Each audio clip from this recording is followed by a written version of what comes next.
Bonjour à tous, aujourd'hui nous allons expliquer comment utiliser CRT pour activer sa fonction de journalisation, afin de prévenir tout changement futur sur l'équipement. Si le patron nous demande si nous avons modifié la configuration, nous n'aurons pas de preuves. Dans ce processus, lorsque nous nous connectons à l'équipement à l'avenir, si nous rencontrons un appareil réel, il ressemblera à ceci. Nous configurons avec notre épaule droite ici, et ce que nous verrons à l'avenir, c'est une boîte carrée et régulière de cette apparence. Mais si je dois déboguer via la ligne de commande à l'avenir, alors dans ce processus, je devrais me connecter au port console. Dans ce processus. Aujourd'hui, nous allons utiliser CRT avec notre ESP pour montrer à tout le monde comment enregistrer un journal. Dans ce processus, lorsque nous ouvrons CRT, il nous demandera de nous connecter. Si à l'avenir vous devez connecter un appareil dans notre ESP, dans ce processus, nous choisissons le protocole NIGHT. Une fois sélectionné, il nous demandera d'entrer un nom d'hôte. Étant donné que cette ESP est sur notre propre ordinateur, nous devons entrer 127.000.21, ce qui prouve qu'il s'agit d'un logiciel de notre propre ordinateur. En plus de cela, il y a aussi notre numéro de port. Comment voir ce numéro de port? Souvenez-vous, dans ce processus sur notre appareil, faites un clic droit sur l'appareil que vous souhaitez configurer. Il y a un config 2000, c'est son numéro de port. Dans ce processus, nous entrons donc ce numéro de port 2000. Ici, nous établissons une connexion. Une fois connectés, si à l'avenir nous voulons enregistrer les journaux, pour éviter d'être blâmés facilement par d'autres, nous devons d'abord ouvrir le fichier.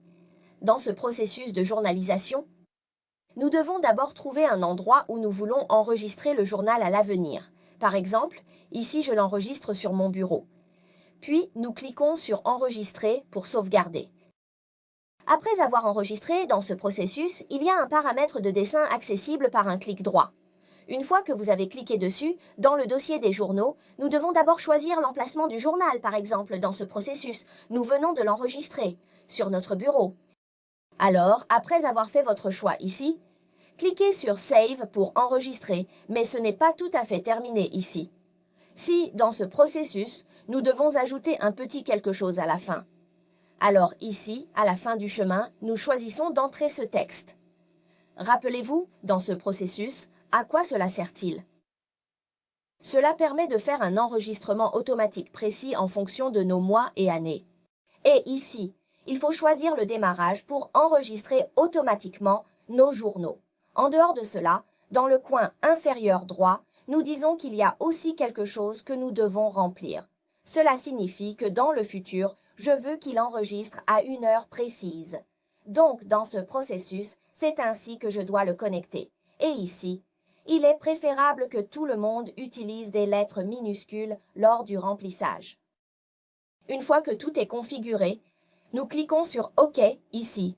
À l'avenir, vous voyez, lorsque j'appuie sur Entrée ici, j'entre dans l'appareil lui-même, l'agent, pour le commutateur SW1. Une fois que je suis dans cet appareil, si je veux le modifier, par exemple, en entrant dans la vue Système pour configurer une petite information, dans ce processus, supposons que je lui configure un VLAN 10, et ici, je lui attribue une adresse IP. Dans ce processus, supposons que nous configurions ici une adresse IP 192.168.1.1.24. Si, pendant ce processus de configuration, nous remarquons que lorsque je saisis une ligne, c'est comme si j'en avais saisi deux, eh bien, pourquoi cela se produit-il? À ce moment-là, nous pouvons d'abord suspendre la connexion. Après avoir suspendu la connexion, souvenez-vous, lors de la configuration, de cliquer sur Net ici et de sélectionner l'option pour forcer un caractère, puis cliquez sur OK. Maintenant, dans ce contexte, nous allons essayer de nous reconnecter. Dans ce processus, regardons à nouveau. Nous devons entrer dans son interface micro IF pour la configurer, par exemple l'adresse IP. 192.168.1.24 chiffres. Alors, est-ce que la configuration a réussi ici? Bien, maintenant, dans ce processus, nous ouvrons le journal et nous regardons. Il a clairement enregistré tout ce que nous venons de configurer. À l'avenir, si ce genre de problème vous retombe dessus, vous saurez comment vous en débarrasser, n'est-ce pas? Ce sont quelques-uns de nos petits trucs. Si vous souhaitez, un tutoriel d'installation de package, ou si vous voulez en savoir plus sur les connaissances liées à la certification Huawei et la base de données de certification Huawei. Vous pouvez m'envoyer un message privé ou laisser un commentaire sous notre vidéo.